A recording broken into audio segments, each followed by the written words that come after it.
వైన్లో ఉండేది రెస్వెరట్రాల్. ఓకే, అదొక anti ageing and anti oxidant. మీరు అదే యాంటీ ఏజింగ్ యాంటీ ఆక్సిడెంట్ రెస్వెరట్రాల్ కావాలంటే టాబ్లెట్ ఫామ్లో తీసుకోండి, ఫ్రూట్ ఫామ్లో తీసుకోండి, వైన్ ఫామ్లో తీసుకోకర్లేదు. గ్రేప్లో ఉంటుంది, గ్రేప్లో ఉంటుంది, కానీ చాలా తక్కువ పర్సెంట్. మీరు టాబ్లెట్ తీసుకోవచ్చు, దానికి సైడ్ ఎఫెక్ట్స్ లేవు. అఫ్ కోర్స్ మీరు తీసుకుంటుంటే ఒక కన్సల్టెంట్ని అడిగాకే తీసుకోవాలి. బికాజ్ ఎనీ మెడికేషన్స్ కొంతమంది పడతాయి, కొంతమందికి పడవు. అందరికీ అవసరం కూడా లేదు. ఫస్ట్ ఆఫ్ ఆల్ ఊరికే తీసుకునే అవసరం లేదు. సో మీకు అవసరమా లేదా, మీకు అదే కావాలి రెస్వెట్రాల్, మీకు యాంటీ ఏజింగ్ యాంటీ ఆక్సిడెంట్ కావాలి అంటే వైన్ తీసుకోకర్లేదండి. I would ask you to take in the form of diet or in the form of a pill. So wine is not good for health. No, any alcohol is not good for health. Let it be any amount, any alcohol, any time. So first ఇండియాలో liver transplants చేసిన hospital global hospitals. అంటే అది ఇప్పుడు transform అయిందా, like transfer అయిందా Glenn eagles? అవునండి, అవునండి. How it happened అసలు? సో గ్లోబల్ హాస్పిటల్లోనే ఇండియాలో హైదరాబాద్లో ఫస్ట్ లివర్ ట్రాన్స్ప్లాంటేషన్ సక్సెస్ఫుల్గా అయింది. సో అది ఇప్పుడు గ్లెన్ ఈగల్స్ అని ఒక Malaysian company taken over. Hospital అదే, డాక్టర్స్ అదే అంతా, but the company it's an multinational company అనమాట. సో వాళ్ళు తీసుకున్నారు గ్లెన్ ఈగల్స్ వాళ్ళు. It is more nice now. And ఇక్కడ లివర్ ట్రాన్స్ప్లాంటేషన్స్ అనేవి మోర్ దెన్ 10 yearsగా జరుగుతుంది కాబట్టి more experience, we know how to take deal with patients. ఏదైనా చాలా మందికి రేర్ కండిషన్స్ ఉంటాయి. సో ఆ రేర్ కండిషన్స్ని తెలుసుకోవటము అవన్నీ that's what we do, because it's been there for more than 10 years కదా. సో మీరు చూసిన కేస్ స్టడీలో అసలు పాపం తన లైఫ్ స్టైల్ కానీ ఎవ్రీథింగ్ చాలా మంచిగా ఉండి still she has a liver failure అన్న కేసెస్ ఏమైనా? 100% ఉంటాయండి. These are called auto immune diseases. Okay, auto immune అంటే మన ఇమ్యూనిటీని, లివర్ సెల్స్ని ఎఫెక్ట్ చేయటం. ఇలా కొంతమందికి మిడిల్ ఏజ్డ్ ఉమెన్కి ఒకవేళ ఫ్యామిలీ హిస్టరీ ఉంటే అయ్యే అవకాశం ఉంటుంది. ఆటో ఇమ్యూన్ వాళ్ళకి ప్రతి వాళ్ళకి ట్రాన్స్ప్లాంట్ అవసరం లేదు. కొన్ని కండిషన్స్ ఉంటాయి. ఒకవేళ జాండిస్ ఉన్నా, సివియర్ ఇచ్చింగ్ ఉన్నా, అంటే ఇంకా ఇచ్చింగ్ సివియర్ ఫెటీక్ అంటే బలహీనత ఎంత ఉంటుందంటే వాళ్ళు కూర్చున్నా కూడా వాళ్ళు వీక్గా ఫీల్ అవుతారు. సో ఇలా కొన్ని కండిషన్స్ ఉంటాయన్నమాట. ఇలా ఉంటేనే ట్రాన్స్ప్లాంట్ చేస్తాం కానివ్వండి. లేదంటే ఆటోఇమ్యూన్ వాళ్ళకి లివర్ ప్రాబ్లం ఉన్నా కూడా ఇమ్యూనిటీని సప్రెస్ చేసే మెడికేషన్స్ ఇచ్చి చాలా ఇయర్స్ వాళ్ళు నార్మల్గా ఉండొచ్చు. ఎంత చిన్న ఏజ్ బేబీకి మీరు లివర్ ట్రాన్స్ప్లాంట్ చేశారు? Months 20 days. 20 days బేబీకి లివర్ ట్రాన్స్ప్లాంట్ చేశారు. యాజ్ యంగ్ 20-25 days కూడా. అంటే ప్రాబ్లం ఏంటి? సో వాళ్ళకి లివర్ ఉంటుంది, లివర్లో బైల్ డక్ట్స్ అని ఉంటాయి. చాలా మంది పిల్లలకి స్కాన్ ద్వారా మనకు తెలుస్తుంది అనమాట. బైల్ డక్ట్స్ అనేది ఫామ్ అవ్వలేదు, లేదా అందులో ప్రాబ్లం ఉంది, లేదా ఏదైనా అనాటమికల్గా ప్రాబ్లం ఉందనుకోండి, మనం ఖచ్చితంగా సర్జరీ చేయాలి. అండ్ సర్జరీ ఎంత జల్దీ చేస్తే అంత మంచిది. అండ్ పిల్లలకి అఫ్కోర్స్ పేరెంట్స్ కానివ్వండి, గ్రాండ్ పేరెంట్స్ కానీ ఇస్తారు. వాళ్ళకి వితిన్ 2 weeks to 4 weeksలో ముందు ఎంత లివర్ ఉందో అంత గ్రో అయిపోతుంది. Baby will be normal. So ఒక్కసారి లివర్ ట్రాన్స్ప్లాంట్ అయిన తర్వాత వాళ్ళు normal life till their death lead చేయొచ్చు. ఇప్పుడు మనం అందరం ఎలా ఉన్నామో, ఇప్పుడు మన లివర్ని టేక్ కేర్ చేసుకోవాలి కదా.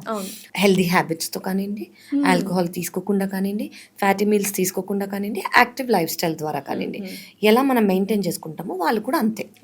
అండ్ అఫ్కోర్స్ లైఫ్ లాంగ్ ఒక ట్యాబ్లెట్ వాళ్ళు తీసుకోవాలి. ఎందుకంటే మన బాడీ కొత్త ఆర్గన్ వచ్చినప్పుడు రిజెక్ట్ చేయడానికి ట్రై చేస్తుంది. ఇమ్యూనిటీ వరకే అది.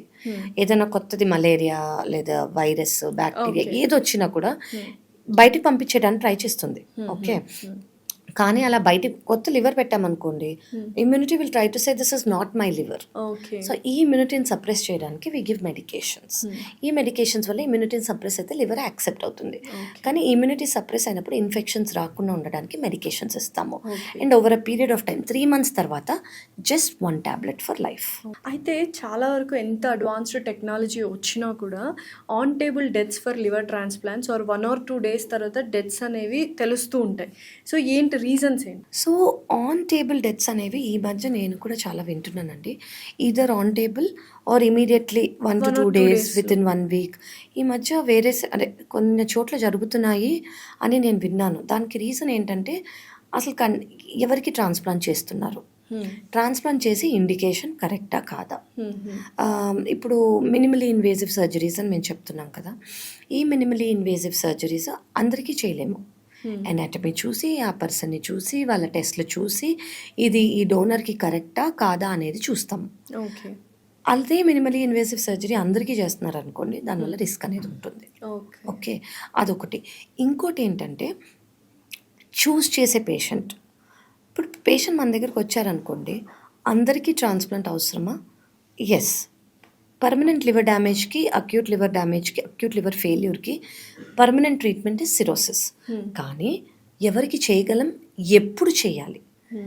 సెప్సిస్ అంటే ఇన్ఫెక్షన్ ఉన్నప్పుడు చేసామనుకోండి, that's the most wrong time to do. అలా చాలా కండిషన్స్ ఉంటాయి. సర్జరీ అవసరం కానివ్వండి, ఈ విండో పీరియడ్లో చేయకూడదు. అలా we will know, specialist will know. So చాలా వరకు డాక్టర్స్ మిస్టేక్స్ వల్లనే ఈ ఆన్ టేబుల్ డెత్స్ జరుగుతున్నాయి లివర్ ట్రాన్స్ప్లాంట్స్లో. అంటే లివర్ ట్రాన్స్ప్లాంట్ అనేది చాలా మేజర్ సర్జరీ, అది మనం అర్థం చేసుకోవాలి. ఒక సర్జరీకి మినిమల్ కాంప్లికేషన్స్ అనేది ఉంటాయి. ఎందుకంటే it is a surgery, blood loss కానివ్వండి, సర్జికల్ టైంలో ఉండే ఇవి మనం మేనేజ్ చేసుకోగలగాలి. అది కోర్స్ ఒక ఎక్స్పీరియన్స్ టీమ్కి ఇవి వస్తాయి, ఈ పేషెంట్కి మనం ఇలా చేసుకుందాము, ఇవి రెడీ పెట్టుకుందాము అని అనుకుంటారు. కానీ ఎస్, కొన్ని కేసెస్కి అటు ఇటు అవ్వచ్చు.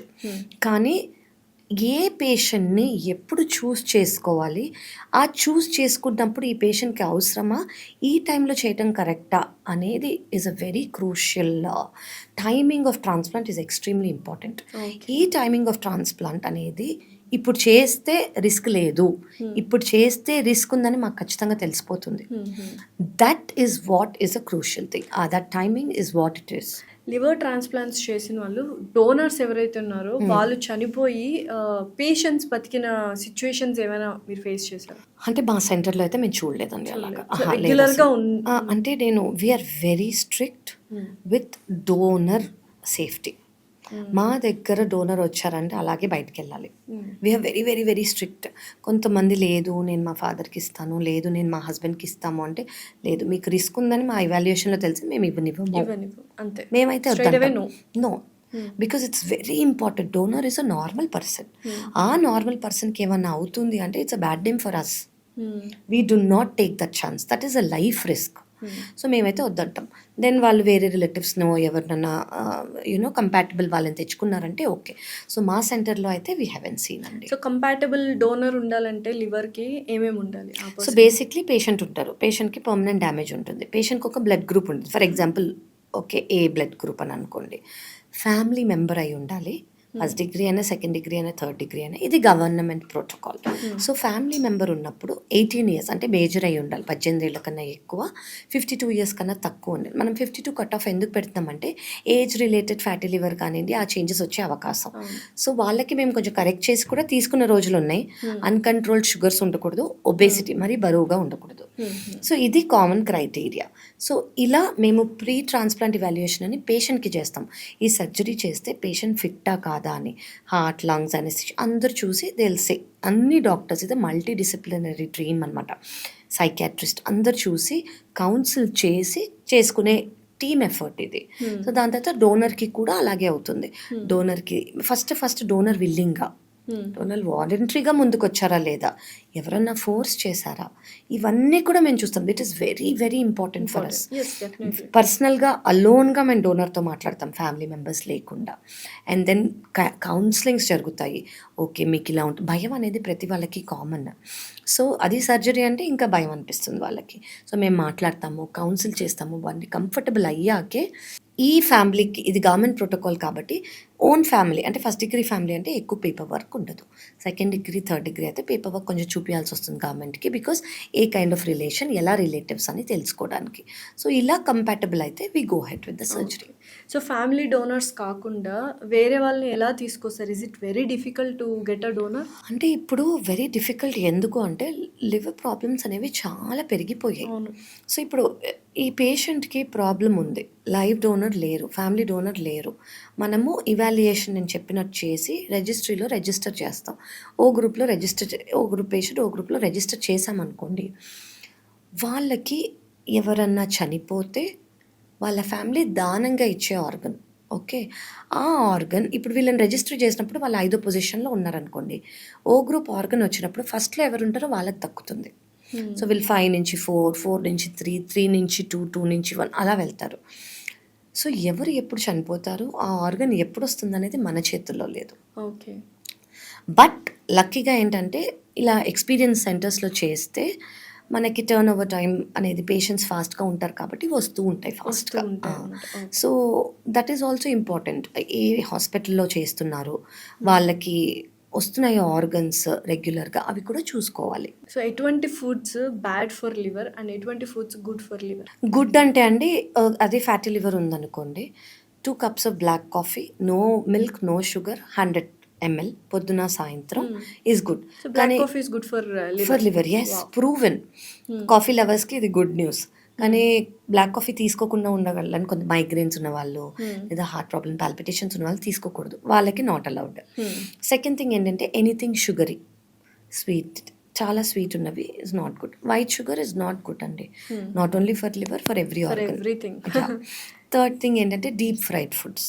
డీప్ ఫ్రైడ్ ఫుడ్స్ అవాయిడ్ చేయాలి. చాలా మందికి టేస్ట్ డీప్ ఫ్రైడ్లోనే వస్తుంది, కానీ డీప్ ఫ్రైడ్ ఫుడ్స్ అనేది అవాయిడ్ చేయాలి. Okay, junk processed food no. Fifth thing ఏంటంటే ఒక వెజిటబుల్ని వెజిటబుల్గానే తింటే, అంటే మరీ డీప్ ఫ్రై చేయకుండా దాని న్యూట్రిషనల్ వాల్యూస్ పోయి మొత్తం ఓన్లీ ఆయిల్ ఉండేలాగా ఉంటే అసలు మనం తినేది ఆహారం కాదు, ఇట్స్ జస్ట్ ఆయిల్. సో వెజిటబుల్ని కొంచెం సాటే మాత్రమే చేసుకొని కూరలా చేసుకుంటే వాటి న్యూట్రిషన్ వచ్చి లివర్ హెల్తీగా ఉంటుంది. వాట్ ఆర్ నాట్ గుడ్ అంటే 1 alcohol, 2 deep fried process saturated foods. ఎక్కడికైనా హోటల్స్లో రీఫ్రై చేస్తూ ఉంటారు, అందులో ఫ్యాట్స్ అనేవి చాలా ఎక్కువ ఉంటాయి, బ్యాడ్ ఫ్యాట్స్ అనేవి చాలా ఎక్కువ ఉంటాయి. స్మోకింగ్, సెడెంటరీ లైఫ్ స్టైల్, అంటే లైఫ్ స్టైల్ అనేది చాలా ఒకే చోట కూర్చుని ఉన్నది, కదలిక లేనిది. 5 నో స్లీప్, ఇర్రెగ్యులర్ స్లీప్ కానివ్వండి, స్లీప్ తక్కువ ఉండటం కానివ్వండి, బాడీ అనేది ఇన్ఫ్లమేషన్లోకి వెళ్ళిపోతుంది. ఇన్ఫ్లమేషన్లోకి వెళ్తే ప్రతి ఆర్గన్ అలర్ట్గా ఉంటుంది. సో బేసిక్లీ మనం స్లీప్ టైంలో మన ఆర్గన్స్కి రెస్ట్ ఇస్తున్నాము, కానీ మన బాడీకి సరిగ్గా రెస్ట్ రాలి, బికాస్ ఆఫ్ ఎనీ రీజన్స్. అది ఫోన్ యూసేజ్ అవ్వచ్చు, చాలా రీజన్స్ ఉంటాయి. ఏంటి అని చూసుకొని స్లీప్ ఇస్ మ్యాండేటరీ. నేను బేసిక్స్ చెప్తున్నాను, I'm not going in to the depth. Your hydration, your food, your sleep and your activity.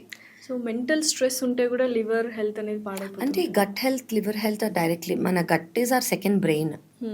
So మన బ్రెయిన్ లో మూడ్లో ఉంటే మన గుడ్ బ్యాక్టీరియా అనేవి హైగా ఉంటాయి. మన బ్రెయిన్ అనేది హై మోడ్లో ఉంటే, అదే లో మూడ్లో ఉంటే బ్యాక్టీరియా తక్కువ అవుతాయి. హై మూడ్, హ్యాపీనెస్ అలా ఉన్నామనుకోండి, గుడ్ బ్యాక్టీరియా ఎక్కువ ఉంటాయి. Several studies are coming now. ఇప్పుడు వరకు దీనివల్ల ఈ ప్రాబ్లం వచ్చింది, దీనివల్ల ఈ ప్రాబ్లం వచ్చింది అని చెప్పి, ఇప్పుడు recent studies everything is about gut bacteria. ఈ గట్ బ్యాక్టీరియా 90% బాగుందంటే మీరు 90% బాగున్నట్టు. సో ఇట్స్ డైరెక్ట్లీ రిలేటెడ్ అనమాట. So more information will be getting in future, we can talk about it. But gut is everything, gut bacteria is everything. వాటిని మీరు ఎలా take care చేసుకుంటారో, by reducing sugar foods, by reducing dairy products. Dairy is not good అండి, calcium తింటే bones gains బాగుంటాయి. అదే మిల్క్లో calcium ఉంటే ఎంతో మందికి ఆర్థరైటిస్ రావు. ఓకే, సో ఏది రాంగ్ అవుతోంది, అది వెయిటా, అది అండర్లయింగ్ మెడికల్ కండిషనా ఏంటి అనేది మనం చూసుకోవాలి, దాన్ని ట్రీట్ చేసుకోవాలి. So diet, activity, sleep plays a major role, hydration plays a major role. And ఇంకొకటి, నువ్వు చీప్ లిక్కర్ తాగుతున్నావు, లివర్ పాడైపోతుంది, చక్కగా ఫారిన్ బ్రాండ్ స్కాచ్, విస్కీ ఇవి తీసుకుంటే యువర్ హెల్త్ ఈస్ గుడ్ అని అంటుంటారు. ఎంతవరకు కరెక్ట్ అసలు? ఆల్కహాల్ ఇస్ ఆల్కహాల్ అండి, చీప్ లిక్కర్ అయినా ఫారిన్ బ్రాండ్ అయినా ఏదైనా. ఓన్లీ థింగ్ ఇస్ చీప్ లిక్కర్లో amount of percentage of alcohol ఎక్కువ ఉంటుంది. So of course it is more dangerous. It is not like this is non dangerous. Whisky, scotch non dangerous కాదు, అవి more dangerous. వాటికి impact ఇమీడియట్గా తెలిసిపోవచ్చు. తీసుకున్న వాళ్ళు blood వామిటింగ్తో next day వచ్చిన వాళ్ళు నా దగ్గర ఉన్నారు, చాలా వందల మంది, వేల మంది actually. You take a high quantity ఉన్న లిక్కర్, 40%, 30%, 20%, అసలు జనరల్గా అంత ఉండవు. సో అంత తీసుకున్న వాళ్ళు ఉన్నారు. నెక్స్ట్ డే స్టమక్ అల్సర్ కానివ్వండి, లివర్ ఎక్సాచురేట్, లివర్ ఫెయిల్యూర్ అనేది వర్సన్ అయ్యి బ్లడ్ వామిటింగ్తో వచ్చిన వాళ్ళు ఉన్నారు. So alcohol in any form is not good. ఎక్కడో బ్లడ్ వామిటింగ్ని చాలా కేర్లెస్గా తీసుకుంటూ ఉంటారు. ఒకసారి వస్తే ఇట్స్ ఓకే అనుకుంటారు, నా థ్రోట్ బాగాలేదు అనుకుంటారు, లేదా నిన్న కారం తిన్నాను అందుకే అని. అసలు చాలా మందికి వాళ్ళు తీసుకునే ఆల్కహాల్ ఇంటేక్ వీక్లీ 3-4 times అయినా అది ప్రాబ్లం చేస్తుందని నమ్మాలని అనుకోరు. అది ఓకే, దానివల్లే నాకు happiness. First alcohol is doing you wrong అని అర్థం చేసుకోవాలి. వాట్ ఈజ్ ఇట్ డూయింగ్ అనేది మీరు మా దగ్గరకు వచ్చి అడగండి, మేము చెప్తాము. అండ్ ఒకవేళ మీరు చెప్పినా అర్థం చేసుకోలేని స్టేజ్ అంటే అడిక్షన్ స్టేజ్లో ఉన్నారనుకోండి, of course psychologist and psychiatrist will help. చాలా మందికి ఒక ట్యాబు, నేనేంటి సైకాట్రిస్ట్ దగ్గరికి వెళ్ళేదని, నేనేంటి సైకాలజిస్ట్ దగ్గరికి వెళ్ళేదని, నాకు అవసరమే లేదు అని ఒక ట్యాబు, ఒక ఈగో వచ్చేస్తుంది. ఏమీ కాదండి, సైకాట్రిస్ట్ అనేది ఉన్నదే దానికి, మిమ్మల్ని హెల్ప్ చేయడానికి వాళ్ళు ఉన్నారు. మీకు అడిక్షన్ అనేది వస్తే మాత్రలు ఇచ్చి మాట్లాడి మీకు హెల్త్ ప్రాబ్లమ్స్ రాకుండా చూసుకోవడానికే ఉన్నారు.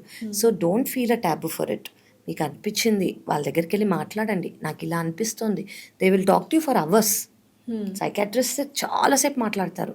They will talk to you for hours and they will help you. So నిజంగా బ్లడ్ వామిటింగ్స్ అవుతున్నాయంటే what are the diseases we have to worry about? Okay, first blood vomiting అవుతుంది అనుకోండి, అల్సర్ ఉందా అని చూడాలి. స్టమక్ ఎండోస్కోపీ చేసి మేము ఒక స్టమక్ కానివ్వండి, డియోడినల్ అల్సర్ కానివ్వండి, లేదా హెచ్ పైలోరే బ్యాక్టీరియా వల్ల వస్తుందా అని మేము చూస్తాము.